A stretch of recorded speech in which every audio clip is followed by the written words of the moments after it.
bukan Anda semuanya. Di sini saya akan menerawang kondisi 2021.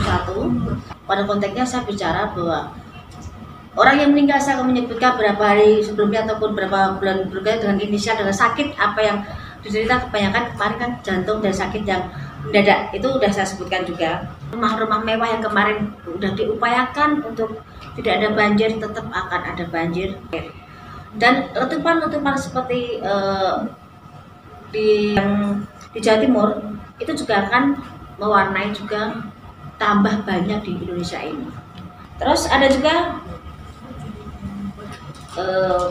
kapal laut bertabrakan dan banyak korban jiwa, dan memang ada salah satu tokoh di situ, dan kapal itu salah satunya tenggelam kebakaran hebat.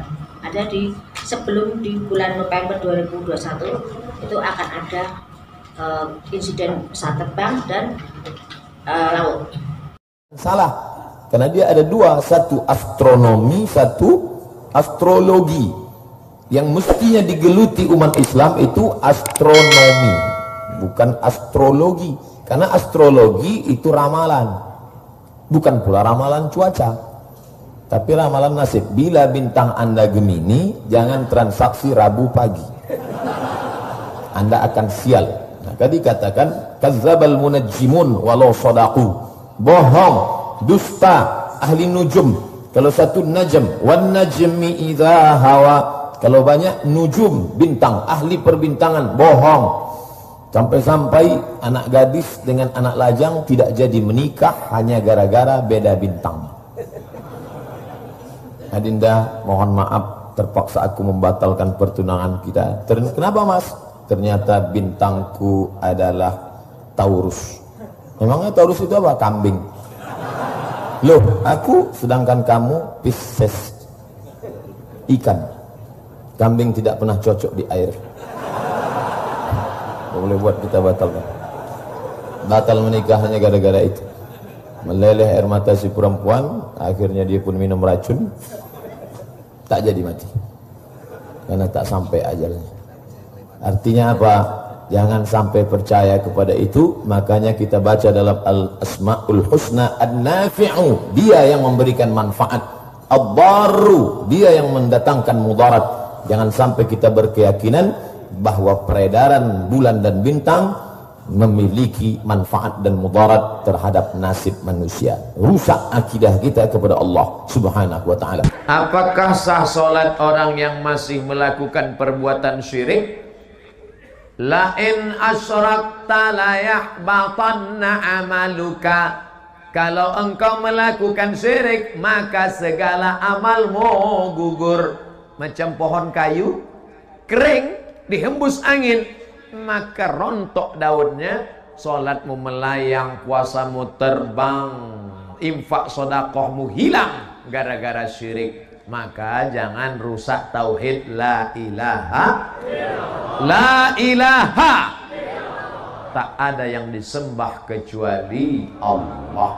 Jangan persekutukan Allah, nak. Ini mentang-mentang orang hebat, terkenal, pejabat, berkuasa, orang kaya, gayanya pede luar biasa. Kenapa dia pede? Rupanya bukan bersandar kepada Allah, tapi karena ada rantai babi. Gayanya pede luar biasa, berani di hadapan orang, petantang petenteng. Rupanya di dompetnya ada keris kecil yang diambil dari jin, hantu, segala setan. Oh, jin, tolong benda-benda gaib datangkan. Datang jinnya. What can I do for you? Kebetulan jinnya jin Inggris. Jangan minta kepada jin. Akhirnya dipakailah cincin, yang di dalam batu cincin itu ada jin. Begitu diusap keluar dia.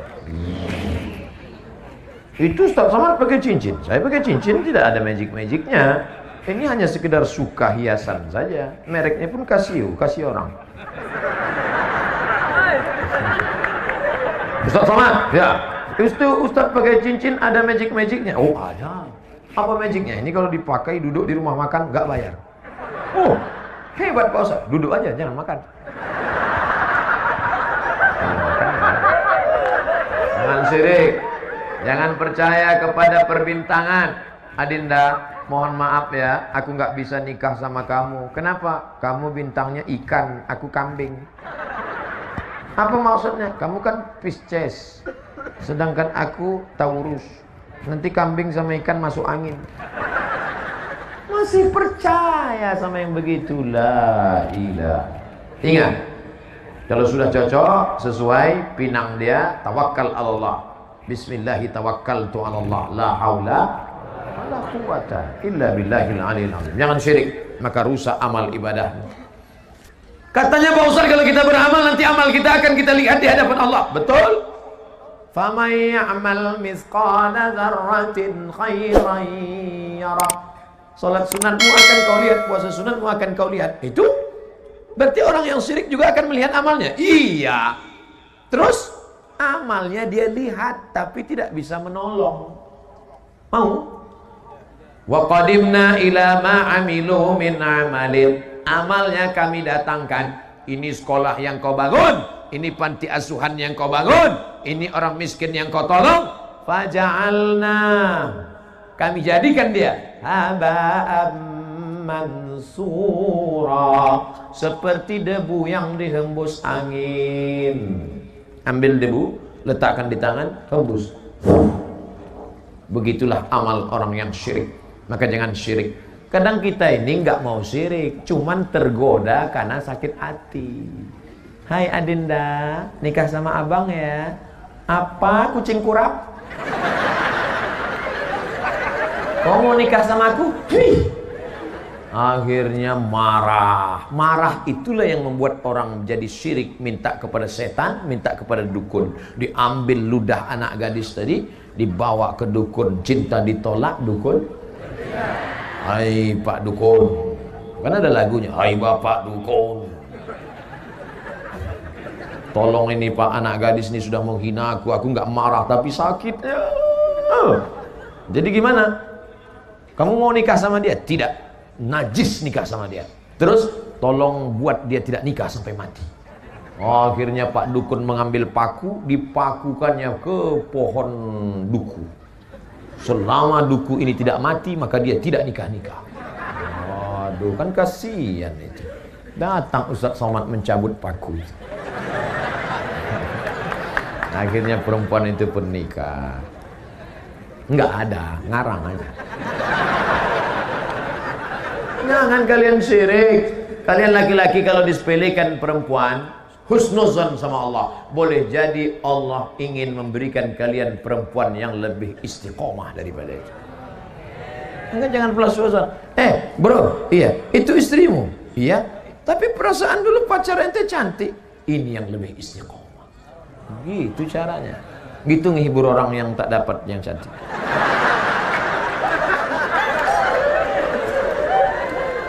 Seperti pergi ke dukun. Jangan pergi ke dukun. Kenapa tidak boleh pergi ke dukun? Ada orang sakit pergi ke dokter. Boleh apa nggak boleh? Boleh. Ada orang sakit pergi ke dukun. Boleh apa nggak boleh? Nah, bingung. Saya ulang sekali lagi. Orang memang kalau lama dengar ceramah bisa error juga. Ada orang sakit pergi ke dokter. Dokter spesialis kandungan, dokter spesialis kelamin, dokter spesialis jantung, dokter spesialis kulit. Boleh apa tak boleh? Boleh. Ada orang sakit pergi ke dukun. Boleh apa tak boleh? Apa bedanya? Dukun sama dokter kan sama-sama D. Dukun sama dokter kan sama-sama orang. Dokter tidak minta kepada setan, sedangkan dukun minta ke setan. Satu-satunya dukun yang tidak minta sama setan, dukun sunat. Lain daripada itu berteman dengan setan. Setan itu dulu teman kakeknya. Kakeknya ninggal, setannya hidup.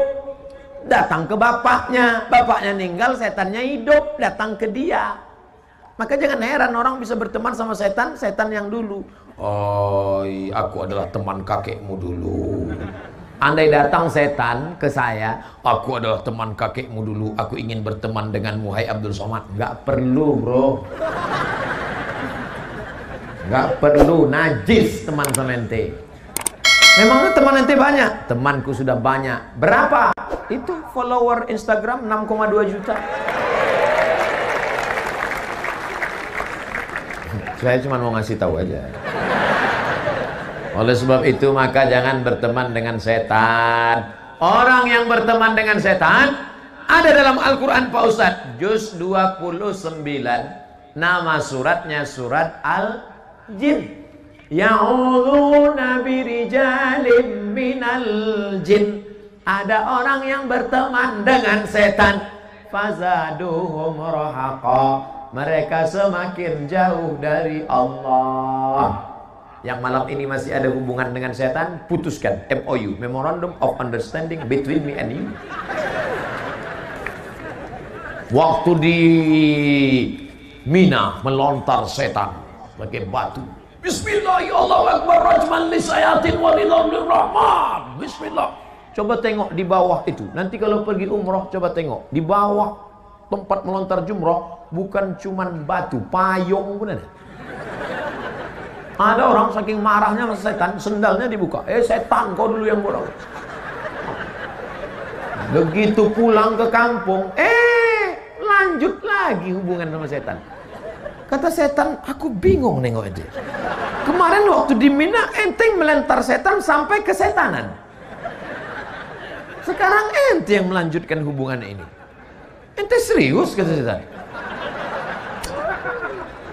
Maka jangan rusak hubungan kita. Makanya kita serahkan semuanya kepada Allah. Inna salati wa nusuki wa mahyaya wa mamati lillah la syarika lahu wa bidzalika umirtu wa ana minal muslimin. Aku hanya berserah diri kepada Allah. Ya Allah, aku ini mau pergi ya Allah ke sebuah pulau bernama Sulawesi. Di bagian atasnya itu ada namanya kampungnya, namanya Gorontalo, provinsi. Di sana nanti aku akan bertemu dengan umat Muhammad sallallahu alaihi wasallam.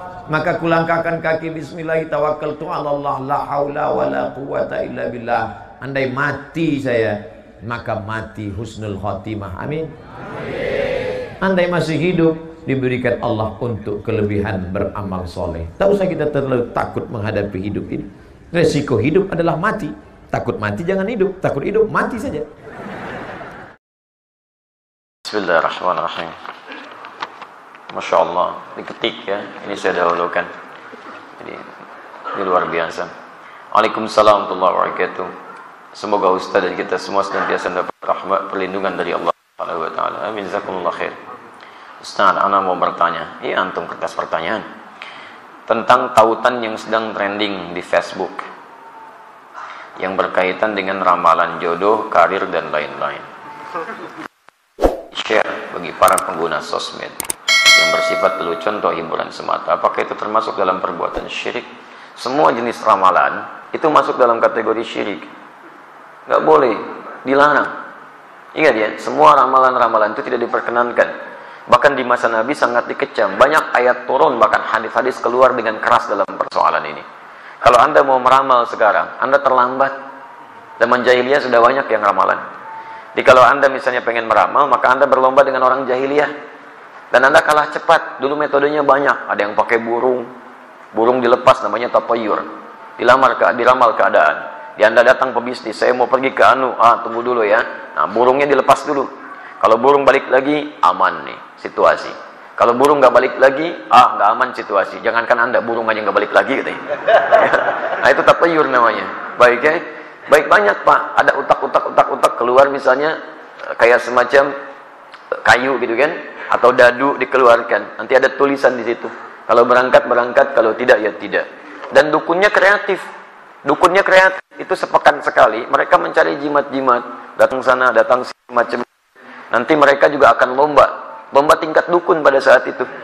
Betul, nanti yang paling hebat, dia yang mantranya kuat, yang jimatnya bagus, itu yang kemudian menempati posisi pertama, jadi acuan dalam kehidupan. Kan dulu yang jadi acuan itu ada 3 Pak. Yang pertama kahin atau sahir, dukun atau tukang santet. Ya, dulu itu. Yang kedua, ada tujar, para pebisnis, pedagang. Jamak dari kata tajir. Tajir itu asalnya bukan kaya, tajir itu bahasa Arab pedagang. Cuman dulu yang paling kaya itu pedagang, pengusaha. Makanya diserap ke dalam bahasa kita. Begitu orang sudah kaya, tajir, masalah padahal bukan pedagang. Bisa kan? Bisa aja ada diplomat kaya, bukan tajir namanya. Kaya, ya. Tapi kalau tajir itu bahasa Arabnya berarti pedagang artinya. Nah, ini kalau semakin kaya, maka semakin terhormat. Punya kedudukan dia, punya kedudukan. Dulu ada Abu Jahal, Abu Lahab dan Abu yang lainnya. Itu kan? Nah, mereka banyak punya harta, punya macam-macam, punya kedudukan. Baik, yang ketiga, dan nanti disebut dengan syair, jamaknya syu'ara. Kalangan artis, ya artis pada saat itu. Syu'ara, penyair. Jadi mereka itu berlomba, Pak. Sampai nanti dimunculkan banyak kisah di Quran. Surah ke-26 kan surah Asy-Syu'ara. Ya, kalau Anda baca dari ayat 224 ya, itu Masya Allah mereka pergi tuh. Ada yang ke lembah. Asy-Syu'ara yattabi'uhumul ghawun. Mereka itu seringkali melampaui batas. Ya, wa hum fi kulli wadin yahimun. Ada mereka yang datang kemudian ke lembah-lembah cari inspirasi. Ke lembah sendirian cari inspirasi. Ada suara-suara terus bikin puisi di situ, bikin syair. Dilombakan, Pak. Dilombakan.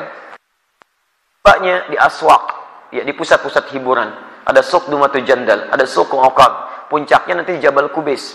Jabal Kubais yang sekarang jadi Istana Raja. Istana Raja.